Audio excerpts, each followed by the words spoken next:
Elden Ring's been out for a little while now, and I wanted to put something together to help out new players who've been getting into it but are struggling a little bit on how to get better. This video will contain spoilers for the opening area of the game, as well as 3 mid to late game optional bosses, just so I can illustrate some points better. If you don't want any spoilers, feel free to listen instead, or just turn off the video. Now, on to the rest of the tips. If something feels too hard, come back to it later.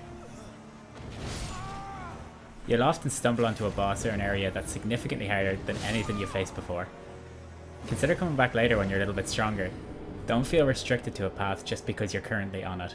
And there's countless other bosses and areas to explore around the map, so put a marker down and come back later.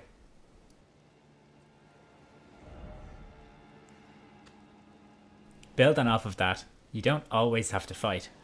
Sometimes you're better off just sneaking by some tough enemies, or running past bosses in the open world. This can also be a really great way to get some really powerful loot early in the game, by going to areas that are actually a little bit tough, but you just run through and grab what you can. You can talk to NPCs more than once. When I first started playing the Souls games, I didn't realise that you could interact with an NPC more than once. I was then chatting to some of my friends later on, and they were talking about all these cool NPC quest lines that they had that I wasn't getting. So make sure that when you are talking to an NPC, you hit the prompt multiple times until they start repeating themselves. I fear for Father's life. The servants are full wrath, filled with hatred for every one of us. They've since come for every one of the companions I escaped with. They haven't spared a soul. I fear it's no different at Castle Morn. Please, I implore you, would you mind taking a letter to my father? At the castle, my soul wishes that he escape, even if his honor should be the price. Please. I just want him to be safe.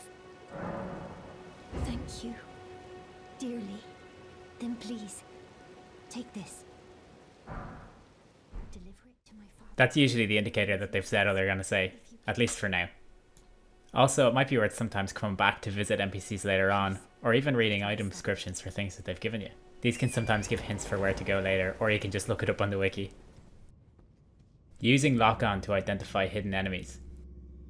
In some areas, especially the underground dungeons, there'll be a lot of enemies hanging off walls or ceilings that aren't immediately obvious.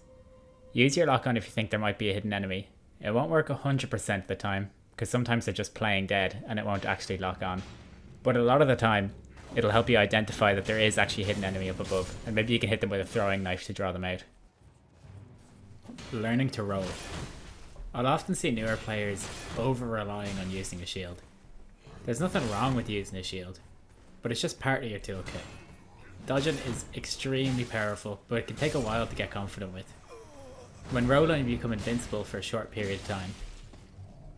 You'll hear people using the term iframe, and this is what they're referring to, invincibility frame. This isn't just useful for rolling away from attacks, but also through them. After executing a roll, you can even follow up with a unique rolling attack. Another thing I see a lot of new players doing is rolling away from attacks. Most of the time you're actually going to want to roll towards the direction the attack is coming from. Think about where you'll be and the enemy weapon will be by the time your roll is finished. You want to be as far away from damage as possible, so you're generally going to want to actually roll towards the direction the attack is coming from. Take advantage of iframes and let the rest of the attack end far away from you. Roll away from the attack destination, not the starting location. Running can sometimes be better than rolling. Some attacks, mostly ranged, can be dodged by sprinting rather than rolling.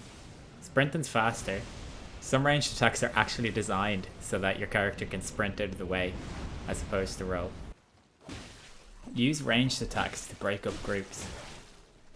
To prevent from being overwhelmed, try using ranged attacks or throwing knives to lure out single enemies rather than taking on a bunch at once. If you aren't using some sort of ranged weapon, be that crossbow, throwing knives, bow, pots, you're doing yourself a massive disservice. A lot of encounters can be trivialized by breaking a group up into one-on-one fights as opposed to taking them on all at once. Just lock on or manually aim with the bow and wait for them to come to you before you attack.